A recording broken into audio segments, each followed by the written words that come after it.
কলিযুগে সংসার ধর্ম বড় ধর্ম। সত্য ত্রেতা দাপরে এরা সংসার করেনি, ভগবানকে ভজন করেছিল। কিন্তু কলিযুগে সংসার করতে হবে মা, সংসারের থেকে তুমি ডাকো, সংসারের বাইরে গিয়ে নয়।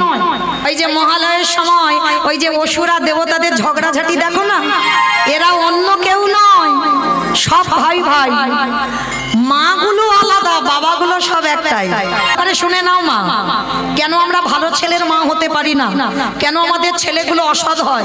কেন ছেলেগুলো অসৎ পথে যায়? শুনে নাও, দাসের জীবনীটা শ্রবণ করে সংসারে থেকে কি করে বৈরাগ্য পালন করা যায়। মহাপ্রভু আসতে মাস এই যে রঘুনাথ দাস, ইনি কিন্তু সমাজকে শিখিয়েছে বাবা সংসারে থেকে কি করে বৈরাগ্য পালন করতে হয়। কলিযুগে তো সন্ন্যাস নিষিদ্ধ। কি গো মায়েরা, কলিযুগের মানুষ ওই সংসার ধর্ম ত্যাগ করে সাধু সন্ন্যাসী হয়ে গেলেই কি শুধু ভগবান পেয়ে যাবে? অত সোজা নয়, সংসারে থেকে ভোজে দেখাও। কলিযুগে সংসার ধর্ম বড় ধর্ম। সত্য ত্রেতা দাপরে এরা সংসার করেনি, ভগবানকে ভজন করেছিল। কিন্তু কলিযুগে সংসার করতে হবে মা, সংসারের থেকে তুমি ডাকো, সংসারের বাইরে গিয়ে নয়। তো এই রঘুনাথ দাস সমাজকে শেখালো বৈরাগ্যটা কেমন। কমাইরা বৈরাগ্য মানে আপনারা কি বুঝছেন? এই আমাদের মতো তিলক সেবা করে এই ঝোলামালা হাতে নিয়ে আর দাদার সঙ্গে তিলক সেবা, গলায় তুলসী নিয়ে সারা দিন রাত শুধু হরি হরি করো, এটাই বৈরাগ্য না। বৈরাগ্যের নিয়ম আছে। কি রকম? যেদিন বাবা তুমি তোমার সমস্ত ইন্দ্রিয়গুলো, দেহের 10 ইন্দ্রিয়, 5টা জ্ঞানেন্দ্রিয়, 5টা কর্মেন্দ্রিয়, এই যে 10 ইন্দ্রিয় তুমি যখন নিজে থেকে সংযমী হবে, নিজে থেকে গুটিয়ে নিতে শিখবে, মানে 10টা ইন্দ্রিয় বাবা কেউ যেন ঊর্ধ্বমুখী না হয়, সব যেন নিম্নমুখী হয়। বিষয়সু অনাসক্তি মানে কোনো বিষয়ের প্রতি কোনো লোভ লালসা থাকবে না।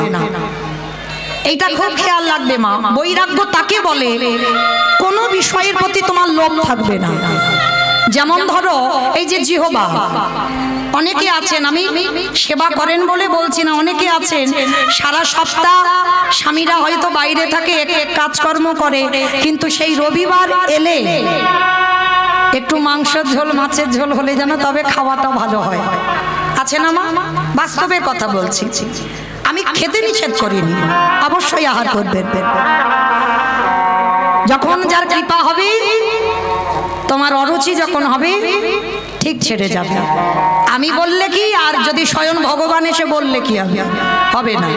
তো এই জন্য আমি কাউকে নিষেধ করছি না, সেবা করো। কিন্তু যেদিন বুঝবে তোমার এই জিহ্বার লালসা নেই, সে রবিবার এলে ভালো মন্দ খেতে হবে, যে আজকের এটা খাবার ইচ্ছা হচ্ছে, আজকের ওটা খাবার ইচ্ছা হচ্ছে না। কলির মানুষ অন্নগত প্রাণ, শুধুমাত্র মানে উদরটা বাঁচবে, দেহটা চলবে, অন্ন না দিলে হবে না। শুধুমাত্র একটু দেখবে আলু সিদ্ধ অন্ন হলেই হয়ে যাবে, মানে ভালো কিছু রেঁধে খেতে হবে, এইটা থাকবে না। যেদিন তোমার জিহ্বার সব লালসা চলে যাবে, যে এটা খাবো, ওটা খাবো, সেটা খাবো, থাকবে না, সেদিন তুমি জানবে তোমার এই দেহের ইন্দ্রিয়ের মধ্যে তোমার জিহ্বার লালসাটা চলে গেল। আর লালসা চলে গেল মানে তোমার জিহ্বার বৈরাগ্য হয়ে গেল। যেদিন তোমার কান কোনো আজে বাজে কথা শুনবে না, হাজার লোক হাজার কথা বলে বেড়ায়, কত কটু কথা রটে বেড়ায়, সেদিকে তোমার কান যাবে না। কারণ তোমার কান থাকবে সেই যে ভগবানের নাম কীর্তনের দিকে। যেদিন তোমার কান কোনো আজে বাজে গান শুনবে না, আজে বাজে কথা নেবে না, সেদিন জানবে তোমার কানের বৈরাগ্য হয়ে গেল। যেদিন তোমার দুটো চোখ সাধুগুরু বৈষ্ণব ভক্ত ভগবান ছাড়া আর কিছু দেখতে ভালো লাগবে না, সেদিন জানবে তোমার চোখ দুটোর বৈরাগ্য হয়ে গেল। যেদিন তোমার দেহ স্পর্শ থেকে চলে যাবে, মানে তোমাকে নারী স্পর্শ করলো না, কে পুরুষ স্পর্শ করলো তুমি বুঝতে পারবে না, তোমার মধ্যে সেই অনুভূতিটা থাকবে না। যেদিন তোমার মধ্যে কোনো অনুভূতি থাকবে না, সেদিন জানবে তোমার এই দেহেরও বৈরাগ্য হয়ে গেল। আর যেদিন তোমার মন সব চিন্তা থেকে দূরীভূত, আজকে আছি, আজকের থাকলাম, ভজন করলাম, গান গাইলাম, সেবা পেলাম, ব্যাস। মানে কালকে যে কি খাবো এই চিন্তা থাকে না ভক্তদের। আর যারা ভক্ত হয়েছ, আমার ছেলের ভবিষ্যৎ কি হবে, আমার ছেলের জন্য একটু গুছিয়ে যেতে হবে, এগুলো নয়। আজকের আছো বেঁচে, আজকের চিন্তা আজকের করো, কালকের চিন্তা নয়। ভালো করে ভেবে দেখেন বাবা, অগ্রদ্বীপের মাটিতে গোবিন্দ ঘোষ সামান্য একটু হরিতুকি রেখে দিয়েছিল, কালকের প্রভুকে দেবে, আর তার জন্য তাকে সারা জীবনের মতো নির্বাসনে দিল, গৌরচরণ ছাড়া হলো। তাহলে মায়েরা, যেদিন তোমাদের মনের ভিতরে এই বস্তুগুলো আসবে, সেদিন জানবে সংসারে থেকে আমরা বৈরাগী হয়ে গেছি। তো আজকে এই রঘুনাথ দাস জন্ম নিয়েছিল কোথায়? হুগলি জেলায় আদি সপ্তগ্রাম। ভালো করে মনে রেখো মা, এই হুগলি জেলায় শুধু বাবা তারকেশ্বরের মন্দির নয়, হুগলি জেলায় কবিরাম ঠাকুরের শ্রীপাঠ নয়, এই হুগলি জেলায় 16 গোস্বামীর মধ্যে এক গোস্বামী রঘুনাথ দাস গোস্বামীর জন্ম হয়েছিল। বাবা ছিল গোবর্ধন দাস, জ্যাঠামশাই ছিল হিরণ্য দাস। তা এই বাবা জ্যাঠা দুজন, এদের এমন জুটি ছিল মা, ঠিক রামের কথা বললে যেমন লক্ষণের কথা এসে যায়, এই যেমন রাম লক্ষণ ভরত শত্রুঘ্ন, দেখবে কেউ যদি মুখস্থ নাও করে, রামের পরে কিন্তু লক্ষণ এসে যায়, যদি কেউ নাও মনে রাখে এসে যাবে। কেন? ওদের ভাইয়ে ভাইয়ে জুটিটা এইরকম ছিল। তো যাই হোক, এই হিরণ্য দাস আর গোবর্ধন দাস এরা ছিল দুই ভাই। আর এদের দুই ভাইয়ের, হিরণ্য দাস সংসার করেনি, গোবর্ধন দাসের সংসারে এই রঘুনাথ দাস জন্ম নিয়েছিল। কিন্তু জানো মা, রঘুনাথ অনেক সাধনার সন্তান, বহু বছর গোবর্ধন দাসের সন্তান ছিল না। অনেকে আছে না মা, একটা সন্তানের জন্য 7 ঠাকুরের কাছে মানত করে, করে কি না? আমি হরিবাসরে দাঁড়িয়ে একটা জায়গার নাম বলে যাব, আমার বিশ্বাস যদি তোমার ভজন সাধন সঠিক হয়, একনিষ্ঠ ভাবে যদি তাকে ডাকতে পারো, একটা জায়গায় গেলে তুমি সন্তান কোলে পাবে। জায়গাটা হলো উত্তরপ্রদেশ, রাধা কুণ্ডের তীর, বৃন্দাবন। যদি সন্তানের জন্য 7 ঠাকুরের কাছে কেঁদেও যদি সন্তান না পাও, আমার বিশ্বাস হরিবাসরে দাঁড়িয়ে আমি গ্যারান্টি দিলাম, চলে যাবে রাধা কুণ্ডের তীরে। আর রাধা কুণ্ডের তীরে বাবা প্রতি বৎসর স্নান যোগ হয়, ওই স্নান যোগে স্নান করে রাধারানীর কাছে আঁচলটা পেতে আরতি জানাবেন, রাধে তুমি যদি করুণাময়ী হও, তুমি যদি কৃপাময়ী হও, তুমি যদি আমার প্রেমময়ী হও, শুধুমাত্র আমার জন্য নয়, আমার বংশে রাধে তোমার সেবা করবার জন্য আমার বংশে একটা প্রদীপ পাঠিও। এইভাবে যদি কেউ ভিখারির মতো আঁচল পেতে আমার রাধারানীর কাছে চাইতে পারে, আসবেই আসবে বাবা, তার কোল আলো কোলে আমার প্রাণ গোবিন্দ কাউকে পাঠাবে, বিশ্বাস। তো এই রঘুনাথ দাস, এনারই জন্ম হয়েছিল আমার রাধারানীর কাছে রাধাকুণ্ডের তীরে গিয়ে মানত করে। কিন্তু মায়েরা, রাধারানীর পাঠানো সন্তান, সে সন্তান কেমন হবে মা? এই জড় জগতের মতো সন্তান হবে কি গো মা? আমরা তো চাইতে জানি না গো। বললে হবে এখনকার সমাজে একটা নেতাজি হয় না কেন, একটা বিবেকানন্দ হয় না কেন, একটা রবীন্দ্রনাথ হয় না কেন? কারণ আমরা তো চাইতে জানি না। আমি আমার মায়েদের কথা বলছি, আমিও একটা নারী।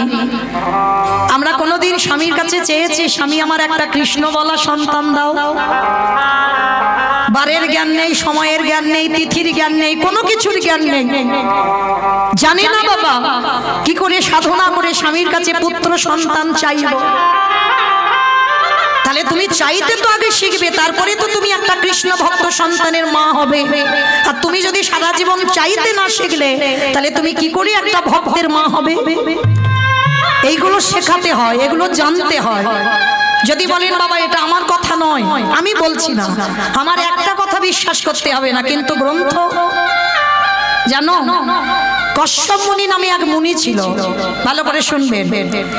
এই কশ্যপ মুনি 17টা স্ত্রী ছিল, একটা নয় দুটো নয়, 17টা স্ত্রী। আর 17টা স্ত্রীর মধ্যে মাত্র 4টি ছিল পাডরানী, দিতি, অদিতি, কদ্রু, বিনতা। ভালো করে শুনে নাও মা, কেন আমরা ভালো ছেলের মা হতে পারি না, কেন আমাদের ছেলেগুলো অসৎ হয়, কেন ছেলেগুলো অসৎ পথে যায়, শুনে নাও। তো এই 4জন রানী, দিতি, অদিতি, কদ্রু, বিনতা, 4জন রানীকে রেখে কশ্যপ মুনি তপস্যায় গিয়েছিল 12 বৎসর। আর 12 বৎসর যখন তপস্যা করছিল, 4টি রানী ঘরে বসে বসে কান্নাকাটি বাঁধিয়ে দিয়েছে। কেন কাঁদছে? দেখবেন মা, একটা নারী জীবনে যদি সব সুখ থাকে, যদি একটা সুখ না থাকে, সে সারা জীবন কাঁদে। বলো তো কি? মোবাইল, সন্তানের সুখ, এটা লাগে না। ও তুমি রাজরানী করে রাখলেও জনম দুঃখী মাকে কাঁদতে হয়। ভালো করে বিচার করে দেখেন মা, কশ্যপ মুনি ফিরে এসে 4জন রানীকে ডেকেছে, বড় রানী, মেজ রানী, সেজ রানী, ছোট রানী, এদিকে এসো। কি হয়েছে তোমাদের? টাকা পয়সা ঘর বাড়ির কিছু অভাব রাখিনি, 4জনে কাঁদছো কেন বসে বসে? তোমরা জানো, তোমরা যদি কাঁদো আমার 12 বছর তপস্যা বিফল হয়ে যাচ্ছে। স্বামী, আমরা এমনি এমনি কাঁদছি না, আমরা 4জনের সন্তানের মা হতে চাই। বাহ, এই আশা। ঠিক আছে যাও, তবে শোনো, আমি তো যোগী পুরুষ, আমি সাধক, আমি কারোর ঔরসজাত সন্তান দিতে পারবো না। আমার আশীর্বাদে তোমরা 4জনে মা হবে। 4জন স্নান করে এসেছে। প্রথমে বড় রানীকে ডেকেছে, বড় রানী ছিল অদিতি। ডাক দিয়েছে, বড় রানী এদিকে এসো, বলো তুমি কেমন সন্তান চাও? বড় রানী বলে উঠলো, স্বামী, সন্তান যদি দিতে হয় আমার এমন সন্তান দিও যে সন্তানের জন্য যেন আমার জগৎ জোড়ার নাম ডাক হয়। যেই না বলেছে জগৎ জোড়ার নাম ডাক হয়, সঙ্গে সঙ্গে কশ্যপ মুনি মাথায় হাত দিয়ে বলল, তথাস্তু, তোমার গর্ভে যারা আসবে তারা সবাই হবে স্বর্গে দেবতা। দেবতাদের মায়ের নাম হলো অদিতি। তাহলে বড় রানী হয়ে গেল মেজ রানী। এদিকে এসো। আমার এক নারী আর এক নারীকে হিংসে করে, এটা বাস্তব, দেখবেন। এইবার মেজ রানীকে যেই না ডেকেছে, মেজ রানীটার নাম হলো দিতি। অদিতি এদিকে এসো। সে তো মা যেন রণচণ্ডী হয়ে আছে, মানে বড় দিদিটা আগে দিয়ে দিয়েছে। বলো অদিতি, তোমার কেমন সন্তান চাই? আমি আর কি নেব বলো? তুমি তো বড় দিদিরটা মাথাটা দিয়ে দিলে, আমার ভাগে আর কিছু আছে? আরে বাবা, তুমি রাগারাগি করছো কেন? আমি তো বললাম যে যেমন ছেলে চাইবে তাকে তেমন ছেলে দেব। বলো তুমি কেমন চাও? ঠিক আছে, আমার যদি গর্ভে সন্তান দিতে হয় এমন সন্তান দাও যেন বড় দিদির ছেলে থেকে আমার ছেলেরা দ্বিগুণ শক্তিশালী হয়। যেই না কথাটা বলেছে, কশ্যপ মুনি চমকে উঠেছে। ওমা, তুমি এক নারীর হিংসায় জর্জরিত হয়ে বলশালী ছেলে চাইছো? হ্যাঁ, আমার ওই রকম ছেলে লাগবে। তথাস্তু, যেমন চেয়েছ আমি তেমন দেব, কথা দিলাম। তোমার গর্ভে যারা আসবে সবাই হবে স্বর্গে অসুর। ওই যে মহালয়ের সময় ওই যে অসুরা দেবতাদের ঝগড়াঝাটি দেখো না, এরা অন্য কেউ নয়, সব ভাই ভাই। মাগুলো আলাদা, বাবাগুলো সব একটাই। তাহলে এই জায়গাটা আমার মায়েরা খুব ভালো করে মন দিয়ে শোনো। তাহলে গন্ডগোলটা কি বাবা বাবার হচ্ছে? গন্ডগোল কাদের? আমাদের চাওয়ার গন্ডগোল। যেরকম চাইবে তুমি তো তেমন ছেলে পাবে। বড়দিদি চাইলো কি আমার নাম যশ হোক, তেমন ছেলে দিল। আর মেজো দিদি চাইলো কি আমার ছেলেরা শক্তিশালী হোক, তেমন চাইলো। এইবার সেজরানি এমনি তো 3 নম্বর, সে তো রেগে যেন রণচণ্ডীর উপরে হয়ে আছে। মাথার কেশ এলিয়ে দিয়েছে, পরনের বসনটা লুটছে। আর স্বামী কশ্যপমুনি ডাক দিল, ও সেজরানি এদিকে এসো, এদিকে এসো। আমার কি যেন নাম বললাম, সে আমি গুলি ফেলেছি। কি বললাম? কদ্রু। বেশ, কদ্রুমা। তাহলে কদ্রুমাকে ডেকেছে। কদ্রুমা তো রণচণ্ডী হয়েছে। বলো কি চাও? আরে বাবা আমি চাইবো কেন, তুমি তো চাইবে।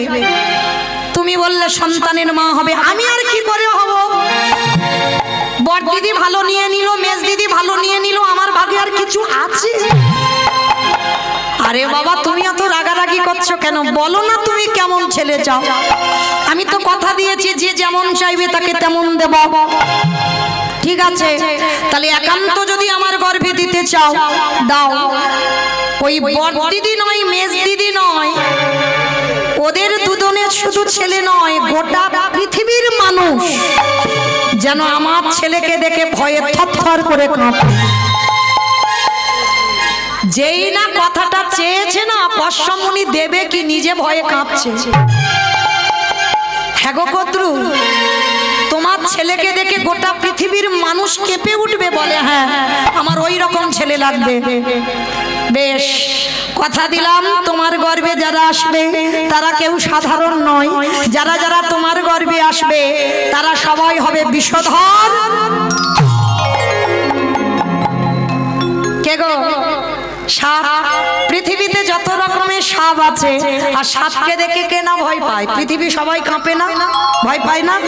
তাহলে কদ্রুমার গর্ভে যারা এলো, পৃথিবীর যত রকমের সাপ ওই কদ্রু মায়ের গর্ভে। তাহলে বড় রানী, সেজরানী, মেজরানী হয়ে গেল, মানে 3 নম্বর হয়ে গেল। এইবার ছোট রানীটা যেন কি বললাম, কি বললাম? বিনতা। এইবারটা শোনো, ছোটটার নাম হচ্ছে বিনতা। আর দেখবেন অনেকের একটু আদর করে নাম ছোট করে ডাকে না। যেমন আমার নাম মৌমিতা, আমার মা আদর করে মৌ বলে ডাকে, ছোট করে। এগুলো আদরের নাম, স্নেহের নাম, ভালোবাসার নাম। তো যাই হোক, এই স্বামী বিনতাকে বিনতা বলে না, ছোট করে ডাকে, অবিন এদিকে এসো।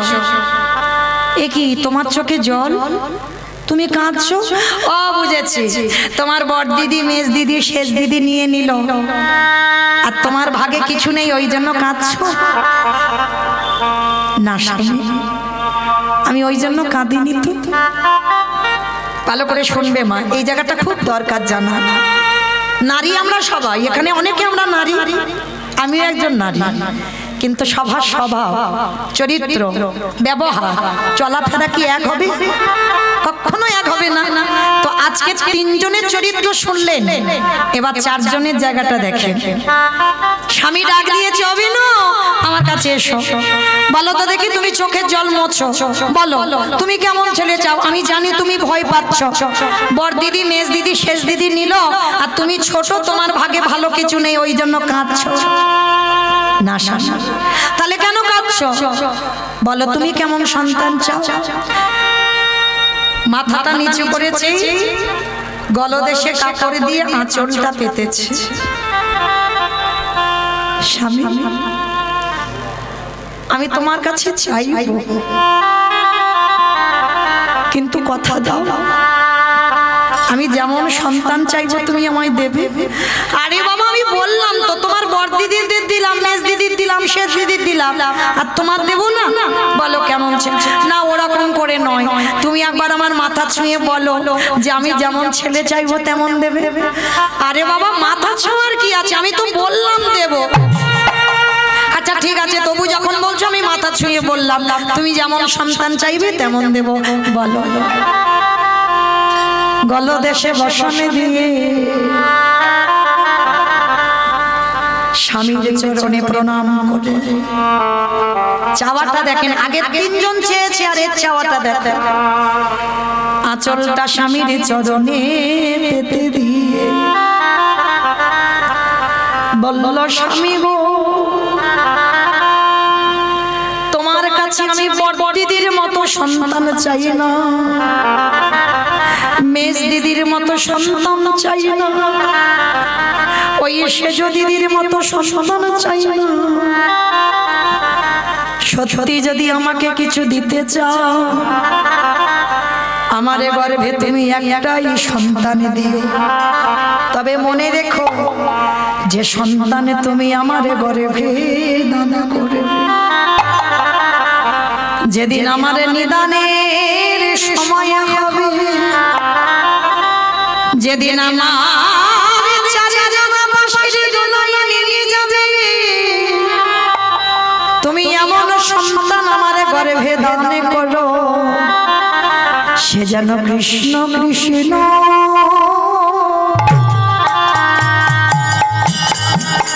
কৃষ্ণ বলে, আমার অন্য কি নিতাই গৌর প্রেমানন্দে হরি বল হরি বল হরি বল।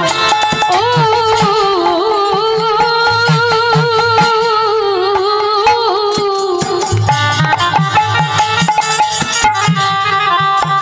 অন্য কিছু চাহি না গো,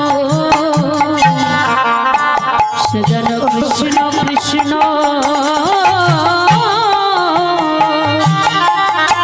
কৃষ্ণ কশ্যপমুনি বিনুতাকে বুকে ধরে বলল, বিনু গো, তুমি আমার বউ নও,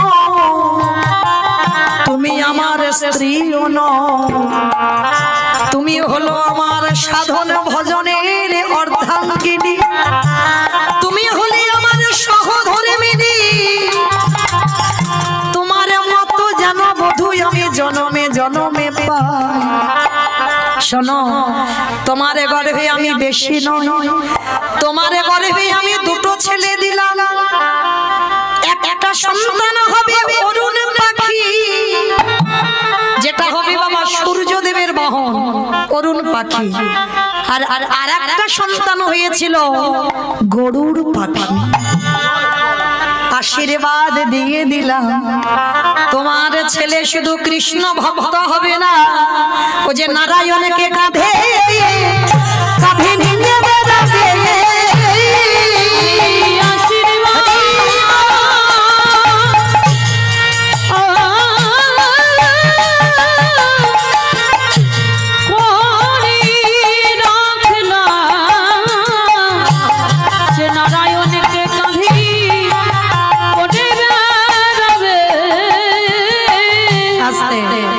তাহলে যারা যারা মা শুনলেন মন প্রাণ দিয়ে, সত্যি করে বলো তো 10 মাসটা ছেলের কি দরকার আছে?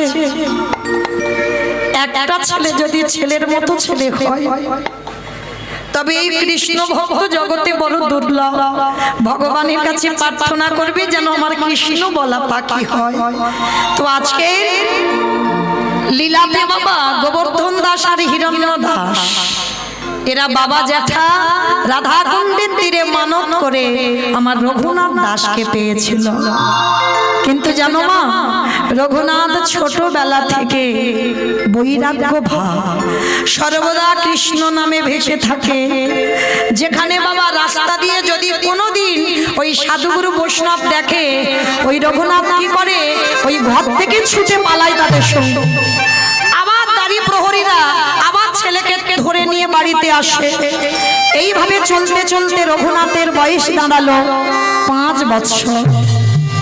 এবার 5 বছরের ছেলেকে তো আগেকার দিনে বাবা গুরু আশ্রমে পাঠানো হতো, এখনকার দিনে বাবা যেমন স্কুলে যাতায়াত করে তখনকার দিনে নয়। তখনকার দিনে গুরু আশ্রমে থেকে পড়াশোনা হতো। এখন যেমন আমরা ওই বোর্ডিং এ রাখি না ছেলে মেয়েদের, ঠিক ঠিক ওই রকমই ব্যবস্থা ছিল। তো রঘুনাথ 5 বছর হয়েছে, বাবা জ্যাঠা দুজনে মিলে নিয়ে গেছে বলদেব আচার্যের কাছে, যার কাছে বিদ্যা অভ্যাস করবে, শাস্ত্র পাঠ শিখবে। তা যেই না রঘুনাথকে নিয়ে গেছে বাবা, বলদেব আচার্য বলে উঠলেন, শোনো হিরণ্য, শোনো গোবর্ধন, বাবা ভালোই ভালোই বলছি, তোমাদের বড় লোকেদের ছেলের একটু খামখেয়ালি স্বভাব, ওকে আমি এখানে রাখতে পারবো না। তোমরা ভালোই ভালোই বলছি, ওকে নিয়ে বাড়িতে যাও। কখন বলতে কি করে ফেলবে বাবা, আমি ওকে সামলাতে পারবো না। গোবর্ধন আর হিরণ্য বলছে, গুরুদেব আপনি জানেন না আমার রঘুনাথের চরিত্র, আপনি জানেন না। 1 সপ্তাহ রাখি,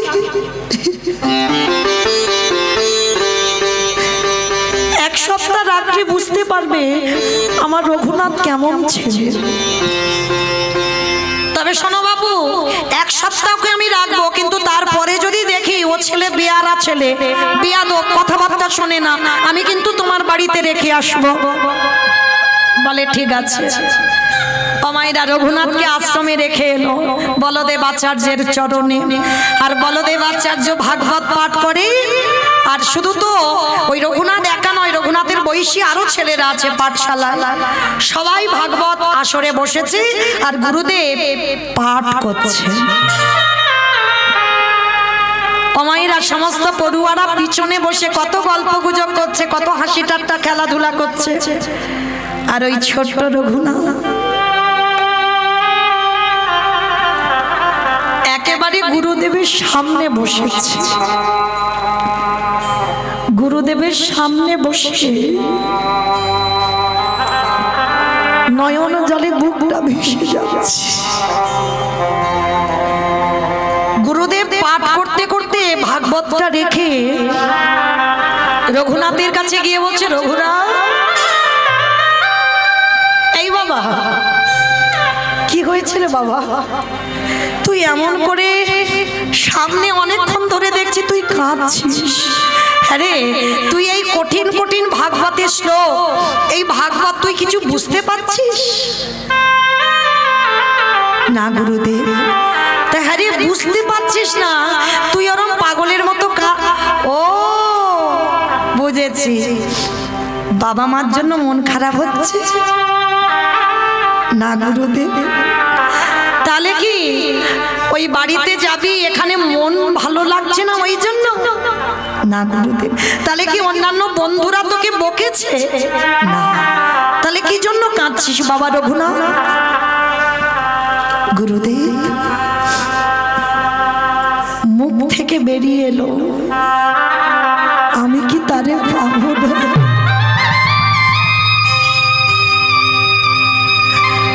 বলো না গুরুদেব, আমি কি তারে পাবো না?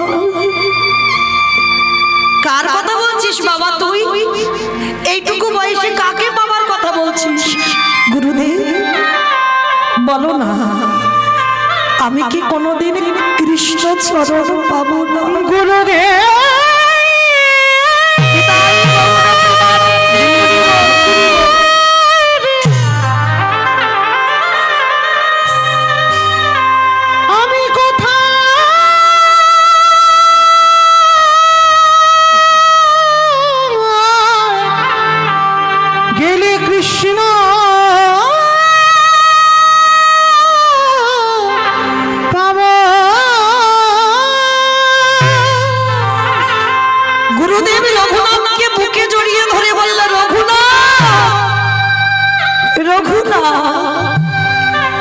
এইটুকু বয়সে তুই কৃষ্ণ পাওয়ার জন্য কাঁদছিস? ধন্য আমি গুরুদেব, আমি তোর মাথায় হাত দিয়ে আশীর্বাদ দিলাম বাবা, তোর ঘরে কৃষ্ণ কৃপা হোক। আমি বললাম তুই কৃষ্ণ চরণ পাবি। পড়াশোনা শেষ করে বাড়িতে ফিরল রঘুনাথ, কিন্তু বাড়িতে ফিরলে কি হবে মা? পোশাক কি জানো? জমিদারের ছেলে। আহার কি করে জানো না? যারা ভক্তির পদ অবলম্বন করে বাবা, তাদের নিদ্রা অল্প, আহারও অল্প। 24 ঘন্টায় একবার রঘুনাথ আহার করে। খিদে থাকে না, তার সর্বদাই একটাই খিদে, মা আমি কি কৃষ্ণ চরণ পাবো না? কৃষ্ণ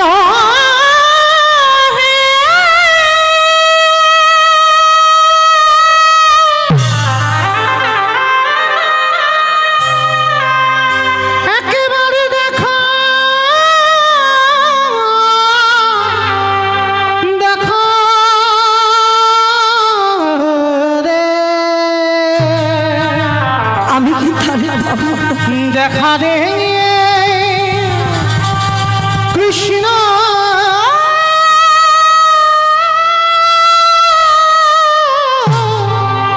রে। 24 ঘন্টায় একবার আহার, আর পরনে একটা বহির্বাস। জমিদারের ছেলে, যে যার বাবা জ্যাঠার মাসে 12 লক্ষ স্বর্ণ মুদ্রা আয়, শুধু নবাবকে কর দিত 8 লক্ষ স্বর্ণ মুদ্রা। এই জায়গাটা বাবা অনুভব করবে। ক টাকা ব্যাংকে আছে আমাদের, কত জায়গা জমি সম্পত্তি আছে আমাদের। যে রঘুনাথ জমিদারের ছেলে, সেই জমিদারি ত্যাগ করে তার জমিদারির উপরে এতটুকু লোভ নেই। শুধু তার মুখে একটা কথা, আমি কি তারে পাবো না? আমি কোথায় গেলে কৃষ্ণ পাবো? তোমরা কেউ আমায় বলে দাও। যদি রাস্তা দিয়ে কোনো তিলক সেবা করা ভক্ত যায়, রঘুনাথ ঘর ছেড়ে পাগলের মতো তার পিছনে চলে যায়। সাধু সঙ্গ করতে ভালোবাসে, ভক্ত সঙ্গ করতে ভালোবাসে, কিন্তু জমিদারিতে ওটা হয় না। দাঁড়িরা প্রহরীরা রঘুনাথকে ধরে আনে। তা রঘুনাথ যখন একটু বড় হয়েছে, হিরণ্য দাস গোবর্ধন দাস রেগে গেল। অপদার্থ! এত করে বলি, এত করে বকি, তবু ছেলে শোনে না। সারাদিন না কৃষ্ণ কোথায়, কৃষ্ণ কোথায়। ও ছেলেকে বন্দি করতে হবে। এই প্রহরী, যা ওই ছেলেকে কারাগারে বন্দি কর। আগেকার দিনে জমিদার যেমন প্রহ্লাদের বাবা হিরণ্যকশিপুর প্রহ্লাদকে কারাগারে 3 রাত বন্দি করে রেখেছিল। আদেশ দিল ওকে কারাগারে বন্দি কর, বাইরে থেকে শিকল তুলে দিবি, আর ওর হাতে পায়ে দড়ি বেঁধে দে, যেন কোথাও আর যেতে না পারে। রাধে, যে একবার কৃষ্ণ ভালোবাসে তাকে কি বাহ্যিক জগতে দড়ি দিয়ে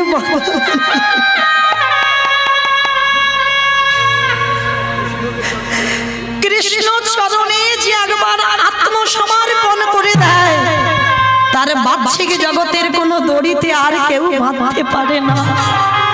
রঘুনাথকে যখন দড়ি দিয়ে বেঁধে দিল না, রঘুনাথ হেসে উঠল। ঠিক করেছো, ঠিক করেছো বাবা, ঠিক করেছো। এতদিন আমার ভজন ঠিক হচ্ছিল না, এই যে আমাকে কারাগারে বন্দি করে রাখলে না, এইবার আমি নিরজনে ভজন করতে পারব। মনে রাখবে বাবা, অনেকে আছে না লোকালয়ে নাম জপ করে, অপরাধ নিও না। যদি কেউ কষ্ট পান, কষ্ট পাওয়ার জন্য বললাম না, এটা নাম নয়। এ তুমি লোক দেখানি নাম করছো। নাম যদি করতে হয় ভিতরের নাম করো। জানালা দরজা বন্ধ করে দাও, কৃষ্ণ প্রতিচ্ছবি নিয়ে একবার আকুল প্রাণে হা কৃষ্ণ, প্রাণ কৃষ্ণ বলে কাঁদো। আর কিছু করতে লাগবে না, লোক দেখানির দরকার লাগে না। তো আজকের রঘুনাথের হাতে পায়ে দড়ি বেঁধে দিয়েছে, বাইরে বাইরে থেকে শিকল তোলা, খেতে দেয়। 1 সপ্তাহ হয়ে গেল মা রঘুনাথ কিছু খায় না। কি গো মা, অনেকে আমরা কাল একাদশী করেছি, অনেকে আবার আজকের একাদশী করেছি। একদিন একাদশী করলে দ্বাদশীতে যেন শরীর আর চলে না। রঘুনাথ 1 সপ্তাহ কিছু খায়নি, 1 সপ্তাহ অনাহারি অনিদ্রায় সারাদিন শুধু একটাই কথা, কোনো নাম জপ নয়, আমি কি তারে পাবো না। হিরণ্যদাস রেগে গিয়ে জ্যাঠামশাই কারাগারে এসেছে। রঘুনাথ, রঘুনাথ, শুনলাম তুমি নাকি আজকের 1 সপ্তাহ হয়ে গেল কিছু আহার করছো না, কি হয়েছে তোমার? কেন তুমি খাচ্ছ না? তুমি কেন ভুলে যাচ্ছ তুমি জমিদারের ছেলে? আমাদের অভাব মানে এই জমিদারি দেখভাল করবে কে? কি হয়েছে তোমার বাবা? বলো তুমি আমার কাছে কি চাও? যেই না জ্যাঠামশাই বলেছে কি চাও, সঙ্গে সঙ্গে ওই ছোট্ট ছেলে হাতে পায়ে দড়ি বাঁধা তো রঘুনাথের মাথাটা জ্যাঠামশাই চরণে দিয়েছে। জেঠু, জেঠু, আমি চাইবো তুমি আমায় দেবে জেঠু, বলো না, আমি যা চাইবো তুমি আমায় দেবে। রঘুনাথ, আমি তোর কষ্ট দেখতে পাচ্ছি না, তোর কষ্ট আমি দেখতে পাচ্ছি। বল বাবা বল, একবার বল তুই আমার কাছে কি চাস। আগে তুমি আমার মাথা ছুঁয়ে বলো, 1 সপ্তাহ যে খাইনি না, ছেলেটার কোনো ক্লান্তি নেই, কারণ কৃষ্ণকে যারা ভালোবাসে তাদের কোনো ক্লান্তি থাকে না। বলো না, বলো না জেঠু, আগে আমার মাথা ছুঁয়ে বলো, আমি চাইলে তুমি আমায় দেবে। দেবো, দেবো বাবা দেবো, কিন্তু তুই কান্না বন্ধ কর, কান্না বন্ধ কর। তবে মনে রেখো জেঠু, তুমি কিন্তু আমায় কথা দিলে আমি যা চাইবো তুমি আমায় দেবে। তাহলে দাও, কৃষ্ণ এনে দাও,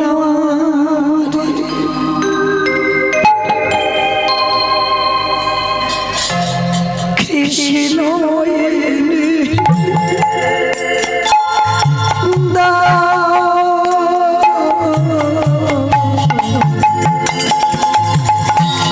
কৃষ্ণ এনে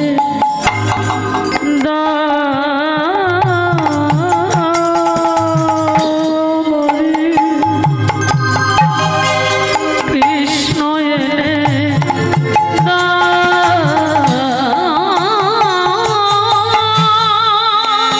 কৃষ্ণ ছাড়া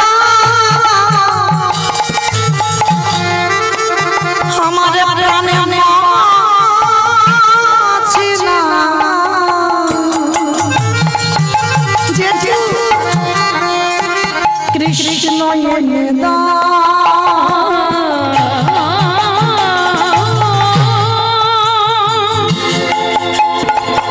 কৃষ্ণ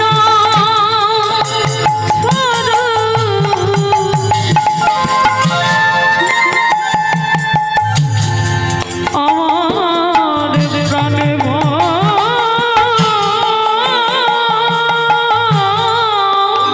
না।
এনে কৃষ্ণ জেনে রাম এনে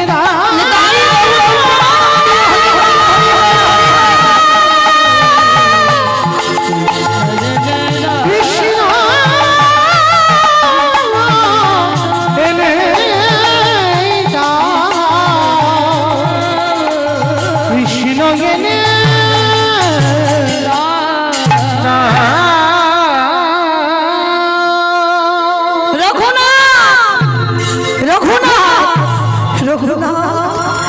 তুই কৃষ্ণ পাবার জন্য কাঁদছিস। খবর পেল গুরুদেব বলদেব আচার্য, সেই বলদেব আচার্য ছুটে এলো রঘুনাথের কাছে। রঘুনাথ, কৃষ্ণ বলে কাঁদলে কৃষ্ণ পাবি না বাবা, কাঁদতে যদি হয় গৌর বলে কাঁদ। কারণ রাধা কৃষ্ণ একাত্মা দুই দেহ ধরি অনন্য বিলাসী রস আস্বাদন করি, এই দুই ভাবিবে চৈতন্য গোসাই ভাব রস আস্বাদিতে দোহে একোটা। কৃষ্ণ বলে কাঁদলে কৃষ্ণ পাবি না, কারণ সেই রাধা কৃষ্ণ একাত্মা হয়ে কলিতে গৌর হয়েছে। গৌর বলে কাঁদ। গুরুদেব, গৌর বলে কাঁদবো, কোথায় পাবো গৌর? চলে যা নদীয়ার নদীতে। কথাটা শোনার সঙ্গে বাবা জ্যাঠাকে সঙ্গে নিয়ে রঘুনাথ নবদ্বীপে গেল। কেমন ভাগ্য দেখো, নবদ্বীপে গিয়ে রঘুনাথ খবর পেল আমার নিমাই 24 বছর বয়সে সন্ন্যাস নিল। আভাগা যেদিকে যায় সাগর শুকায় যায়।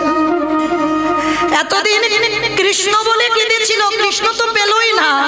যখন জানলো সেই কৃষ্ণ গৌরকে পাবার জন্য নদীয়ায় গেল, আর গিয়ে দেখলো নিমাই 24 বছর বয়সে সন্ন্যাস। ফিরে এলো বাবা জ্যাঠার সঙ্গে। কিছুদিন পর খবর পেল শান্তিপুরে অদ্বৈত আচার্যের ঘরে আমার নিমাই এসেছে। আর তখনকার দিনে এরা তো নবাব ছিল, রাজরাজা, এদের কানে আগে খবরটা যেত। যখন গোবর্ধন আর হিরণ্য খবর পেল যে নিমাই ফিরেছে শান্তিপুরে অদ্বৈত আচার্যের ঘরে, সঙ্গে সঙ্গে বাবা ওই ছেলে রঘুনাথের হাতটা ধরে ছুটে গেল শান্তিপুরে। প্রভু আমার নর্তন কীর্তনে বিভোর, রসে তনু ঢাঢ ঢাঢ গৌর কিশোর বদ, রসে তনু ঢাঢ ঢাঢ গৌর কিশোর বদ, রসে তনু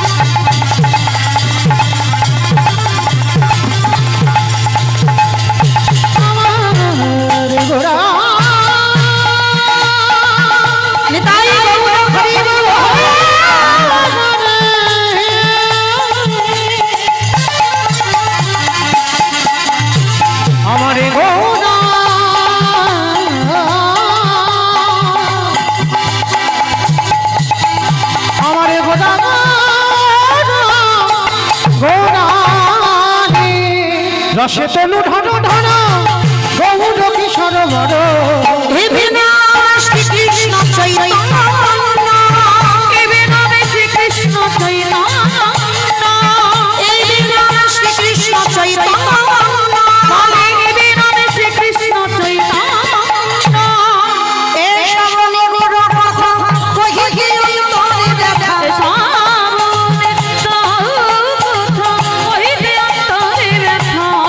ভাবি না নাহি জানে অনন্য, বিনা নাহি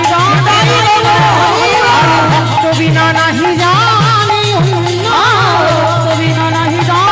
অনন্য। একেবারে রঘুনাথ গিয়ে গৌর চরণে ষষ্ঠাঙ্গে দণ্ডবত। আর যেই না রঘুনাথ গিয়ে একেবারে গৌর চরণে পড়েছে, আরে ধর ধর ধর, পাশে দাঁড়িয়েছিল গদাধর। যেই না দাঁড়িয়েছিল গদাধর, গদাধরকে বলছে গদাধর আমার প্রসাদী থালা থেকে কৃপা করে ওকে একটু প্রসাদী দিয়ে দাও। মহাপ্রভুর উচ্ছিষ্ট প্রসাদ, যে প্রসাদ পাওয়ার ক্ষমতা সবার হয় না, প্রথম দর্শনে বলল রঘুনাথকে প্রসাদ দাও, উচ্ছিষ্ট প্রসাদ পেল। এক সপ্তাহ প্রভুর চরণে রইল, সেবা পূজা করলো। প্রভু বলল, রঘুনাথ এবার আমি যাব, আমি আমার জায়গায় ফিরবো, জগন্নাথ ধাম শ্রীক্ষেত্র লীলাচল। তুমি কাজ করো, তুমি সংসারে ফিরে যাও। না না প্রভু, না, আমি তো সংসারে যাব বলে আমি তো তোমার চরণে আসিনি গো। এই ছেলে, এখনো তো সে সময় হয়নি। কি বাবা, সময় যতদিন না হয় গৌর চরণে যাওয়া যায়? রঘুনাথ বিরক্ত করো না, বারবার বলছি, বাবা মা পড়াশোনা শিখিয়েছে, পড়াশোনা করেছো, বাবা মার জমিদারি দেখভাল করো, সেটাই তোমার জন্য ভালো হবে। না প্রভু, আমি ওই জমিদারি। আবার কথা বলে, মর্কট বৈরাগ্য ধারণ করবে না রঘুনাথ, লোক দেখানি বৈরাগ্য পালন করবে না। যেদিন প্রকৃত বৈরাগ্য আসবে সেদিন আমার কাছে আসবে, তার আগে নয়। আর তোমাকে আমার কাছে আসতে হবে না, আমি তোমাকে আমার কাছে আনবো। এখন আমি তোমার আদেশ দিলাম, তুমি ফিরে যাও, তুমি তোমার সংসারে। প্রভুর আদেশ মতো আমার রঘুনাথ গঙ্গা পার হয়ে আজকের আসছে নিজ ঘরে আদি সপ্তগ্রাম। তো গঙ্গায় পার হতে হতে বাবা হঠাৎ দেখলো, উরি বাবা, কত লোকজন, কেন কত লোকজন কি করে হলো? মনে মনে ভাবছে, দাঁড়াও একবার দেখি তো গিয়ে কি হচ্ছে। যেই না রঘুনাথ নেমেছে, আর রঘুনাথ নামার সঙ্গে সঙ্গে ওইখানে আমার নিতাই চাঁদ দাঁড়িয়েছিল না, নিতাই চাঁদ বলে উঠলেন, আরে চোর চোর চোর। সবাই রঘুনাথকে দেখে বলছে চোর চোর চোর চোর। রাধে, সবাই তো অবাক, রঘুনাথকে তো চেনে, বড় লোকের ছেলে না, সবাই রঘুনাথকে চেনে। আরে আমাদের নিতাই চাঁদ দেখে চোর বলছে কেন? বলে অত চোর। বলে কেন চোর বলছো? বলে শোনো, ও তো জানে না নিতাই পদ কমলা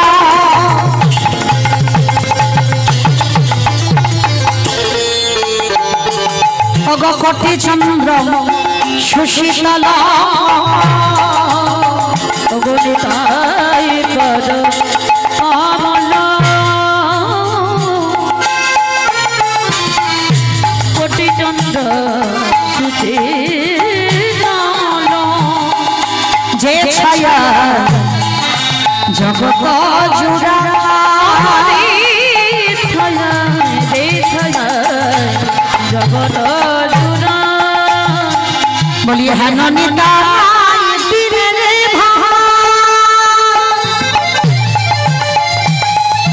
রাধা কৃষ্ণ আইতে না, ধননি নাই বিনে রে ভাই রাধা কৃষ্ণ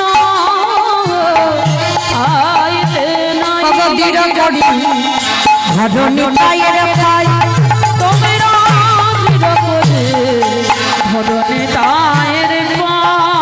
বলি ভজ ভজ নিতাই ভজ অগণিতাই ভজিলি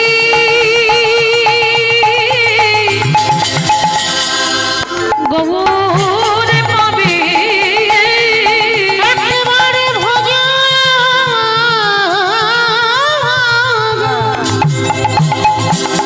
নিতাই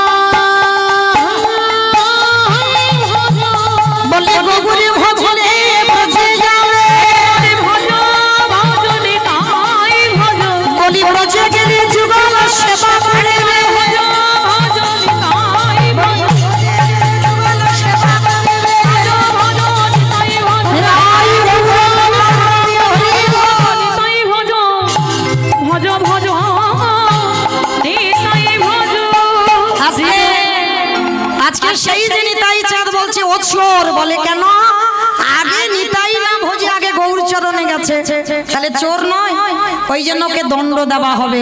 জায়গাটা কি হলো? জায়গাটার নাম হলো মা পানিহাটি। এই পানিহাটির নাম শোনেননি অনেকে, যেখানে চিরা দধির মহোৎসব হয়। এই দণ্ডটা কে দিয়েছিল? আমার নিতাই চাঁদ আমার রঘুনাথ দাস গোস্বামীকে দিয়েছিল। কেন? এই যে আগে আমার নিতাই না বোঝে আগে গৌর চরণে গেছে, যার জন্য নিতাই চাঁদ বলল দণ্ড দেওয়া হবে। কি না, এই পানিহাটির মেলাতে যত যত ভক্ত আছে সবাইকে চিড়ে দধি খাওয়াতে হবে। এইবার চিড়ে দধির ব্যবস্থা করা হলো। হিরণ্য দাস গোবর্ধন দাস এসে পানিহাটির মেলাতে যত যত ভক্ত চিড়ে দুধ দই মিষ্টি সবাইকে খাইয়ে দিল। এইবার রঘুনাথ ঘরে ফিরল। ঘরে ফিরে বড় হলো মা, দেখাশোনা করে রঘুনাথ বিয়ের দিনক্ষণ স্থির হলো। বিয়ে দেওয়া হলো, যার নাম হলো রত্নাবতী মা। বিয়ের দিন গেল, পরের দিন কাল রাত্রে ফুলসজ্জার দিন। প্রতিটা নারী স্বামীর কাছে চায়, কিন্তু রঘুনাথ ফুলসজ্জার দিন স্ত্রীর কাছে হাত পেতে চাইল। কি চেয়েছিল? চিরজনমের মতো এই রাত্রিবেলা আমাকে বিদায় দাও। বিদায়? কোথায় যাবে? আমি যেতে চাই কৃষ্ণ চরণ পাবার লালসায়। সেই রাতের অন্ধকারে মা রত্নাবতী চিরজনমের মতো স্বামীকে ত্যাগ করল। কিন্তু ত্যাগ করার আগে একটাই কথা বলল, সারা জীবনের মতো আমি তোমাকে ত্যাগ করলাম বটে, যদি কোনোদিন কৃষ্ণ সনে দেখা হয় তোমার রত্নাবতী তোমার জন্য বসে রইল, তোমার রত্নাবতীর নামটা তার চরণে দিয়ে দিও। সেই রত্নাবতীকে ফেলে রঘুনাথ গেল জগন্নাথ ধাম পুরী ধাম। প্রথম রঘুনাথ বৃন্দাবন যায়নি, জগন্নাথ ধামে গেল। আর জগন্নাথ ধামে যখন গেল, পরের দিন সকালবেলা বাবা জ্যাঠা খবর পেল রঘুনাথ পুরী ধামে চলে গেছে, আর সংসারে ফিরবে না। আর পরের দিন থেকে ওই বস্ত্র অর্থ সব ওই হুগলি জেলা থেকে পুরী ধামে যায়, আর রঘুনাথ গরিব ভিখারিদের দান করে। রাধে রাধে। কিন্তু মহাপ্রভুর এগুলো পছন্দ নয়। কেন? রঘুনাথ তোমার বাবা জ্যাঠার আছে বলে, তোমার বাবা জ্যাঠার অহংকার, তারা অন্ন দান করে, তারা বস্ত্র দান করে, তারা অর্থ দান করে। কিন্তু রঘুনাথ আমি চাই না, তুমি আমার ভক্ত হয়ে তুমি ওই বিষয়ের বস্তু নিয়ে তুমি দান করো। পরের দিন রঘুনাথ বাবা জ্যাঠাকে খবর পাঠালো, বাবা তোমরা কিছু আর পাঠাবে না। পাঠালো না। রঘুনাথ কি খায়? ওই পুরী ধামে নগরে নগরে ভিক্ষা করে যা পায় নিজে রান্না করে প্রসাদ পায়। সেটাও আমার মহাপ্রভুর পছন্দ নয়। রঘুনাথ যে ভিক্ষা করে খাবে এটা প্রভুর পছন্দ নয়, সেটাও বন্ধ করে দিল। তাহলে কি খাবে? যারা পুরী ধামে গেছেন আনন্দ বাজার নিশ্চয়ই দেখেছেন, মন্দিরের ভিতরে যেখানে প্রসাদী বিক্রি হয় ওই আনন্দ বাজারে রঘুনাথ বসে থাকে।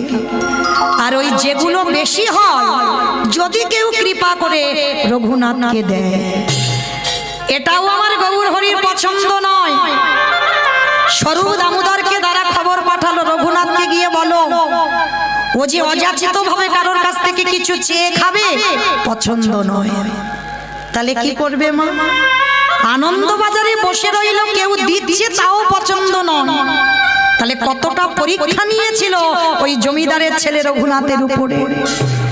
শেষে দিন চলছে কি করে, এক সপ্তাহ কিছু খাইনি রঘুনাথ। আর শেষে খিদের জ্বালা যখন সহ্য হচ্ছে না, ওই জগন্নাথের যে রান্নাশালা আছে দেখেছে, রান্নাঘর, ওই রান্নাঘরে যে নর্দমা নালা আছে না, যে নালা দিয়ে দেখবেন ওই অন্ন ব্যঞ্জন অল্প অল্প ভেসে যায়। রঘুনাথের এত খিদে পেয়েছে, এক সপ্তাহ কিছু খাইনি, ওই নালাতে পড়ে আছে। আর নালা দিয়ে ওই পচা পান্তা ভাত, মানে সেই অন্নটা যদি হাতে তোলে মা গলে পড়ে যাবে। কৃষ্ণ ভজন তো সোজা নয়। গলা পচা পান্তা ভেসে যাচ্ছে, রঘুনাথ আঁচলা করে তুলে নিয়েছে। আঁচলা করে তুলে নিয়ে মানে একবার যদি ধুতে যাই বাবা সব শেষ, আর থাকবে না। সেই পচা পান্তা, গৌরহরি তুমি তো বলেছো আমায় ভিক্ষা করা যাবে না, কারোর কাছ থেকে অযাচিত ভাবে কিছু খাওয়া যাবে না, তাহলে আমি কি করব? ওই পচা পান্তা একটুখানি হাতে তুলে নিয়ে, প্রভু শুধু তোমার নাম করবার জন্য বেঁচে থাকতে হবে, ওই জন্য একটু আমি মুখে দিই। সবই এক গ্রাস দিতে যাবে, গৌরহরি পিছন থেকে এসে হাত ধরেছে, রঘুনাথ, রঘুনাথ, রঘুনাথ, একা খাচ্ছিস, দিবি না? আমার একটু দে বাবা। না না গৌরহরি, এ তো পচা গলা পান্তা ভাত, আর এই পচা গলা আমি তোমাকে দেব কি করে? চুপ চুপ চুপ, একটা কথা না,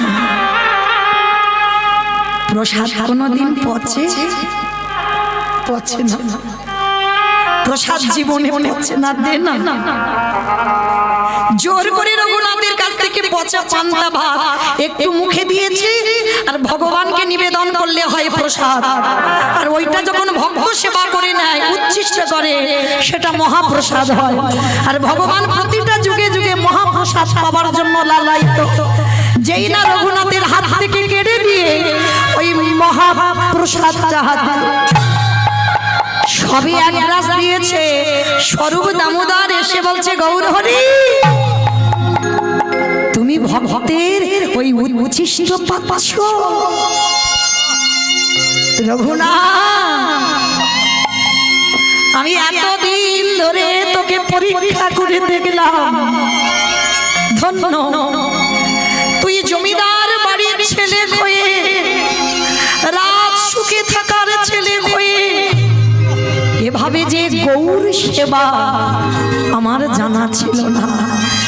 আজকে থেকে আমি তোর সকল দায়িত্ব আমার স্বরূপের উপরে দিয়ে দিলাম, কারণ আমার স্বরূপের মধ্যেই আমি বিরাজ করি। আজকে থেকে স্বরূপের চরণ ভজন করি। রঘুনাথ বলল, গৌরহরি আমার একটা মনের ইচ্ছা, কি? আমি বৃন্দাবনে রাধা কুণ্ডের তীরে যাব, কারণ ওইখান থেকে তো উৎপত্তি, ওখানে তো টান একটু হবে মা, কারণ ওখানেই আশীর্বাদ করে পেয়েছিল। এই দামোদর ব্রতের মাসে জানো, গিরি গোবর্ধন পরিক্রমা করে, হেঁটে নয়, আমরা তো পায়ে হেঁটে বাবা গিরি গোবর্ধন পরিক্রমা করলাম। রঘুনাথ ওই গন্ডি কেটে মানে বুকে হেঁটে, দেখবেন যারা গেছেন অনেকে করছে, মাটিতে ধুলাইতে গন্ডি কেটে গিরি গোবর্ধন পরিক্রমা করে। আর সেই গিরি গোবর্ধন পরিক্রমা করে অনাহারি অনিদ্রায় রাধা কুণ্ডের তীরে বসে হৃদয়ে হাত চাপড় দিয়ে শুধু একটাই কথা বলতো, রাধে একবারে দেখা দাও, দেখা দাও, দেখা দাও। এত রাধারানী করুণাময়ী থাকতে পারত না, নিজের উড়ানিটা নিয়ে আমার রঘুনাথকে আচ্ছাদন করে আমার রাধারানী দাঁড়িয়ে থাকা। একদিন রঘুনাথ প্রশ্ন করলো, কে গো তুমি মেয়ে? প্রতিদিন দেখি তুমি আমাকে আচ্ছাদন করে দাঁড়াও, সে কি রে? যার জন্য পাগলের মতো কেঁদে বেড়াস, যার জন্য হৃদয়ে হাত চাপড় দিয়ে দেহটা সমাধিস্থ করতে চাস, সেই তো আমি। রাধে তুমি? আচ্ছা কে বললো রাধে? তুমি আমার জন্য এত রোদে দাঁড়িয়ে আমাকে আচ্ছাদন করে আছো। তুমি যদি আমার সেই রাধে হও, একবার তুমি যুগল ভাবে দাঁড়াও, আমি আমার দেহটা সমাধিস্থ হওয়ার আগে আমি তোমার যুগল রূপ দেখে যেন যেতে পারি। যেই না আকুল প্রাণে রাধে বলে ডাকলো, আর আমার গোবিন্দকে নিয়ে রাধারানী আজকের দাঁড়িয়েছে আমার ভক্ত রঘুনাথের সামনে। রঘুনাথ দেখে বলে উঠল, রাধে দেখো আজকে তোমার ভক্তের জন্য আমি এসেছি। আর এসেই যেই না বাবা রাধারানী আমার গোবিন্দকে নিয়ে দাঁড়ালো, আর সেই রূপ আমার দর্শন করতে করতে রঘুনাথের বদন থেকে বেরিয়ে এলো, রাধে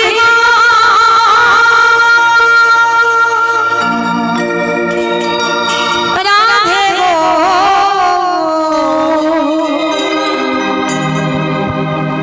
একবারে দেখ